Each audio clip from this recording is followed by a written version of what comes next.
Hello বন্ধুরা, SR applicant tribunal লিস্টে প্রকাশিত হয়েছে ভোর রাতে সাপ্লিমেন্টারি লিস্ট, যেটা 21 তারিখে হওয়ার কথা ছিল, সেটা রাত্রে হয়েছে।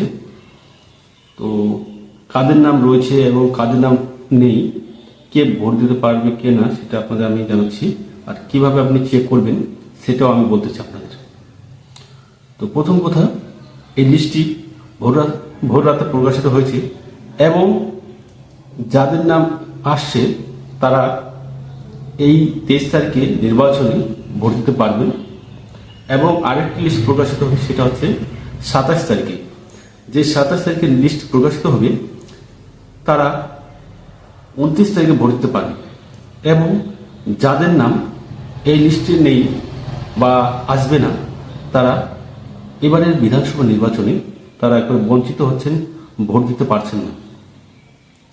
এবং আপনি কিভাবে চেক করবেন, চলো আমি প্রসেসটা দেখাচ্ছি আপনাদের।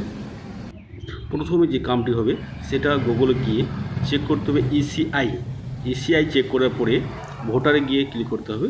ওর পরে যেতে হবে, দেখতে পাচ্ছেন ডাউনলোড, সে ডাউনলোডে গিয়ে আপনার সার্চ করতে হবে। তো জুম করে দেখিয়ে দিচ্ছি। তো চলে আসলাম, এখন এখানে ক্লিক করতে হবে। আপনার যে স্টেট রয়েছে স্টেট দিয়ে দিলাম। ওর পরে যে সাপ্লিমেন্টারি লিস্ট ডাউনলোড করবেন সেটি,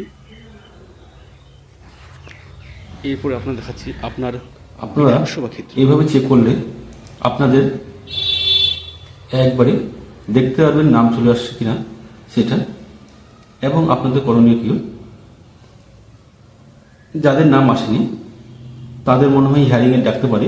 তো আপনাদের যে সমস্ত ডকুমেন্ট রয়েছে সে সমস্ত ডকুমেন্ট রেডি করে রাখবেন। যখনই আপনাদের নোটিশ হবে তখনই আপনার চলে যাবেন।